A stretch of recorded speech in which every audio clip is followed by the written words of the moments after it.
चिड़िया का बेटा कुकू मीठा फल लेकर घर वापस आ रहा था कि रास्ते में उसे कालू कौवा रोक लेता है। लाओ ये मीठा फल तुम मुझे दे दो। अंकल, मेरी मम्मा बीमार है, इसलिए मैं आज फल लेने आया था, आप मुझे जाने दें।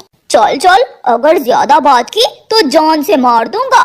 कौवा छोटे बच्चे से मीठा फल छीन लेता है और वहाँ से भाग जाता है। कुकू रोने लग जाता है। गंदा गंदा कौवा अंकल मेरा फल छीन कर ले गया। छोटा कुकू रोता हुआ दोबारा जंगल की तरफ लौट जाता है। उसे एक आम का पेड़ नजर आता है जिस पर आम तो थे, लेकिन अभी आम कच्चे थे। कुकू वहाँ बैठ जाता है। अगर इस पेड़ के आम पके हुए होते तो मैं अपनी मम्मा के लिए यहाँ से आम तोड़ कर ले जाता। चुप कर जाओ छोटे बच्चे, मैं तुम्हें पका हुआ आम दूंगा। मेरे पास पके हुए आम भी हैं, लेकिन वो मैंने बुरे पक्षियों से छुपा कर रखे हुए हैं। पेड़ अंकल शुक्रिया, मेरा मीठा फल उस बुरे कौवे ने छीन लिया था। फिर वह पेड़ अपनी घनी शाखाओं से एक पका हुआ मीठा रसीला आम निकालकर कुकू को दे देता है। कुकू खुशी खुशी वो पका हुआ आम लेकर वहाँ से चला जाता है। रास्ते में जाते हुए कौड़ी कौवी कुकू को देखती है और भागी भागी कालू कौवे के पास जाती है। कालू कालू, वो देखो, कुकू पका हुआ आम लेकर जा रहा है, जल्दी से उसे आम छीन लो। अपनी पत्नी की बात सुनकर कालू कौवा जल्दी से उड़ता है। दोनों पति पत्नी कुकू को फिर से रोक लेते हैं। अंकल, आपने पहले मेरा मीठा फल छीन लिया था, अब मुझे जाने दे, मेरी मम्मा मेरा इंतजार कर रही होगी। हमें कहीं से कच्चा फल नहीं मिलता और तुम छोटे से बच्चे होकर फल ढूंढ लेते हो। लाओ ये फल भी मुझे दे दो। नहीं दूंगा। ऐसे कहते हुए कुकू वहाँ से भाग जाता है, लेकिन वो बच्चा था।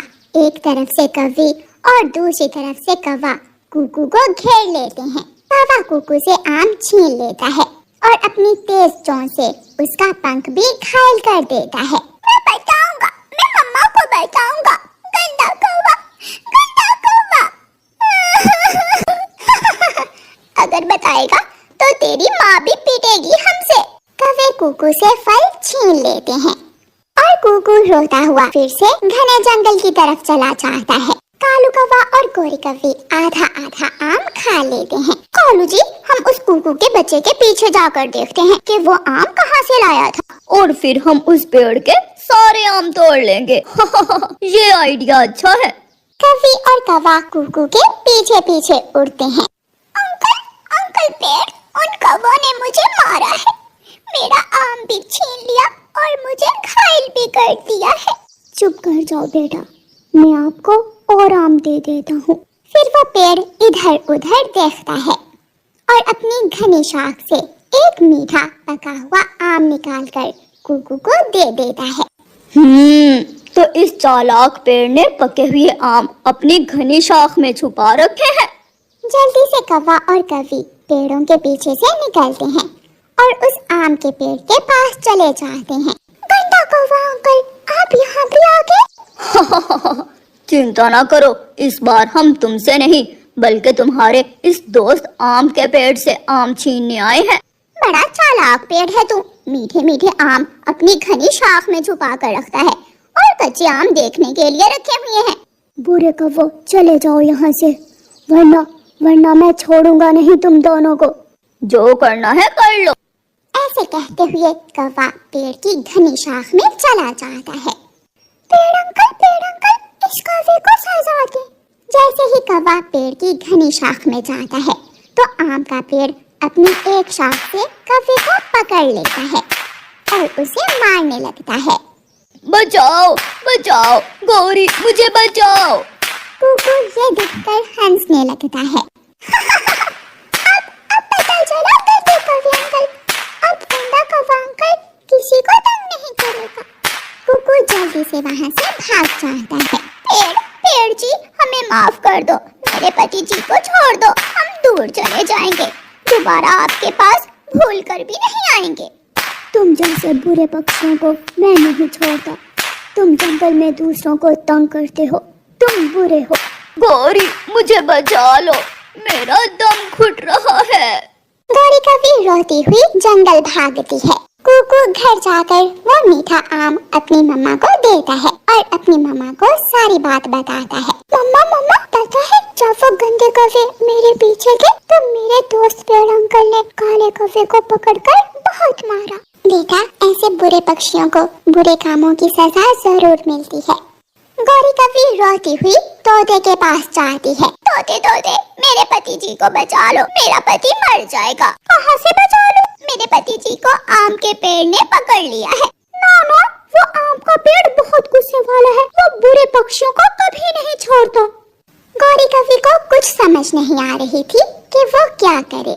फिर गौरी कभी रोती हुई रानो चिड़िया के घर जाती है। चिड़िया कुकू से कहो कि मेरे साथ चले और मेरे पति को आम के पेड़ से बचा ले, मेरा कालू पति जी मर जाएगा। गौरी जब तुमने मेरे मासूम बेटे से भोजन छीना तो शर्म ना आई तुम दोनों को? आई थी, बहुत आई थी। चिड़िया चिड़िया एक बार, बस एक बार मेरे कालू पति जी को बचा लो, मैं वादा करती हूँ फिर कभी हम कोई बुरा काम नहीं करेंगे। मम्मा मम्मा ये कभी झूठ बोल रही है, मुझे पता है ये मुझे फिर से तंग करेंगे। कुकू बेटा अगर कोई गलती करे और माफी मांग ले तो उसे माफ कर देना चाहिए। आप जाए और अपने पेड़ दोस्त अंकल से कहें कि कालू कौवे को छोड़ दे। फिर कुकू मान जाता है और गौरी कौवे के साथ जाता है। वो आम का पेड़ कालू कौवे को मारे ही जा रहा था। हाय हाय मर गया। पेड़ पेड़ मेरी पूंछ पर मत मारो, मेरी पूंछ टूट जाएगी। हाय तेरी पूंछ ही तो तोड़ूंगा मैं ताकि तू किसी को मुंह दिखाने लायक ना रहे। फिर गौरी कौवी कुकू को लेकर पहुंच जाती है। पेड़ अंकल इस गंदे कौवे अंकल को छोड़ दें, क्योंकि मम्मा कहती है कि अगर कोई गलती करे और माफी मांगे तो उसे माफ कर देना चाहिए। फिर वो पेड़ कुकू की बात मानकर कालू कौवे को छोड़ देता है। बच गया, मैं बच गया। गौरी देखो तो मेरी पूंछ बच गई है या टूट गई है।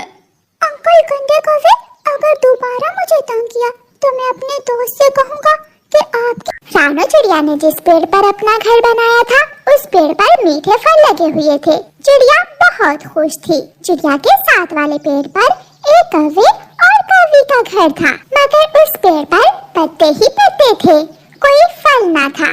गौरी अगर हम चिड़िया से उसका पेड़ ले लें तो हम मजे मजे से मीठे फल खाया करेंगे। चिड़िया के पेड़ पर मीठे फल हैं और हमारे पेड़ पर पत्ते ही पत्ते हैं। वो छोटी चिड़िया बहुत जल्दी मेरी बातों में आ जाती है। मैं अभी उस छोटी चिड़िया के पास जाती हूँ और उसे अपना पेड़ देकर उसे उसका पेड़ ले लेती हूँ। गौरी कौवी चिड़िया के घर जाती है। चिड़िया चिड़िया मेरी बहन चिड़िया, तुम्हें तो पता है मेरा रंग धूप से काला हो जाता है और मेरे घर पर धूप ज्यादा है, इसलिए तुम मेरा घर ले लो और मुझे अपना घर दे दो। नहीं नहीं गौरी बहन, जिस पेड़ पर मेरा घर है उस पेड़ पर मीठे फल हैं और तुम्हारे पेड़ पर पत्ते ही पत्ते। मैं ऐसा नहीं करूँगी। चिड़िया बहन मैं कौन सा फल खाने से रोक दूंगी तुम्हें, ये फल तुम्हारे ही हैं, बस तुम मुझे अपना घर दे दो और मेरे वाला तुम ले लो। चिड़िया बहन मेरा रंग तो पहले ही काला है, अगर धूप पड़ती रही तो मेरा रंग और भी काला हो जाएगा। चिड़िया गौरी की बातों में आ जाती है। अगर ऐसा है तो ठीक है, मगर याद रखना मैं अपने पेड़ के फल तुम्हें नहीं दूंगी। चिड़िया मान जाती है। चिड़िया अपनी बेटी को लेकर कौवों के घर में चली जाती है और कौवे चिड़िया के घर में आ जाते हैं। मम्मा गौरी आंटी बहुत तेज है, उसने जरूर धोखे से हमारा पेड़ हमसे लिया होगा। गुड़िया बेटी वो पड़ोसी है हमारी और पड़ोसियों के काम आना हमारा फर्ज है। फिर दूसरे दिन चिड़िया अपनी टोकरी लेती है और मीठे फल के पेड़ पर जाकर मीठा फल तोड़ने लगती है। गौरी कौवी अपने घर से निकलकर बाहर आती है। अरे अरे छोटी चिड़िया रुको, ये तुम क्या कर रही हो? ये पेड़ हमारा है, इस पेड़ पर हमारा घर है, मैं तुम्हें अपने पेड़ से फल नहीं तोड़ने दूंगी। गौरी तुमने वादा किया था कि तुम मुझे मेरे पेड़ से फल लेने दोगी। गौरी के वादे ऐसे ही होते हैं, चुप करके चली जाओ वरना कालू जी डंडा लेकर आ जाएंगे। चिड़िया कमजोर थी, इसलिए वो कौवों से जल्दी ही डर जाती थी। चिड़िया अपने घर चली जाती है। गुड़िया बेटी, आपने ठीक कहा था, उस गोरी की बच्ची ने मुझे हमारे पेड़ से फल लेने से मना कर दिया है। अब हमें दाना लेने दूर जाना होगा। मम्मा, कोई बात नहीं, आप चिंता न करें। उसी दिन दोपहर के बाद तेज बारिश शुरू हो जाती है। मम्मा चिड़िया अपने पेड़ के नीचे बैठी हुई थी। पेड़ के पत्तों से पानी टपक टपक कर चिड़िया के पंखों पर गिरने लगता है और चिड़िया के पंख लाल हो जाते हैं। ये तो मेहंदी का पेड़ है। इस पेड़ को वो कभी बेकार का पेड़ समझ रहे थे, मगर ये तो बहुत काम का पेड़ है। चिड़िया अपने घर में जाकर अपनी बेटी को बताती है, गुड़िया बेटी, देखो देखो मेरे पंख कैसे लाल हो गए हैं। ये सब इसी पेड़ के कारण हुआ है। इस पेड़ के कारण? मगर कैसे मम्मा? बेटी गुड़िया, ये मेहंदी का पेड़ है, अब ये पेड़ हमारे बहुत काम आए। फिर दूसरे दिन जब बारिश रुक जाती है तो चिड़िया अपने पेड़ से कुछ पत्ते तोड़ती है और उन पत्तों को धूप में सुखाती है। मम्मा, पत्ते सूख गए हैं, अब इन पत्तों से हम क्या करेंगे? बेटी गुड़िया, अब इन पत्तों को पीसकर हम मेहंदी तैयार करेंगे, जो हम पक्षियों को बेचकर अच्छा मुनाफा कमाएंगे। मम्मा चिड़िया उन पत्तों से मेहंदी तैयार करती है और जंगल में बेचने चली जाती है। मेहंदी लो, मेहंदी, गहरे लाल रंग की मेहंदी लो। चिड़िया बहन, 50 की मेहंदी मुझे भी दे दो। मुझे भी, मैं भी मेहंदी लूंगी। पक्षियों की भीड़ लग जाती है। पहले ही दिन चिड़िया की सारी मेहंदी बिक जाती है और चिड़िया को अच्छा मुनाफा होता है। गुड़िया बेटी, मेहंदी तो सारी ही बिक गई। अब हम हर रोज इस पेड़ से पत्ते तोड़कर मेहंदी बना लिया करेंगे। ऐसे कुछ ही दिन में चिड़िया अपने घर को नया रंग करवा लेती है और अपनी बेटी के लिए एक बड़ा झूला भी लगवा लेती है। चिड़िया चिड़िया, ये सब तुमने कैसे किया? तुम्हारे पास इतने पैसे कहाँ से आए हैं? गौरी, इस दुनिया में कोई भी चीज बेकार नहीं होती है। जिस पेड़ को तुमने बेकार समझकर मुझे दे दिया था, ये सब उसी पेड़ के कारण हुआ है, क्योंकि ये एक मेहंदी का पेड़ है। ये सुनकर गौरी कौवी की आंखें होली की होली रह जाती हैं। कालू जी, अगर चिड़िया को हमने अपना मेहंदी का पेड़ ना दिया होता तो आज चिड़िया की जगह हम उस पेड़ से मुनाफा कमा रहे होते। हाँ गौरी, इसीलिए तो कहते हैं कि लालच बुरी बला है।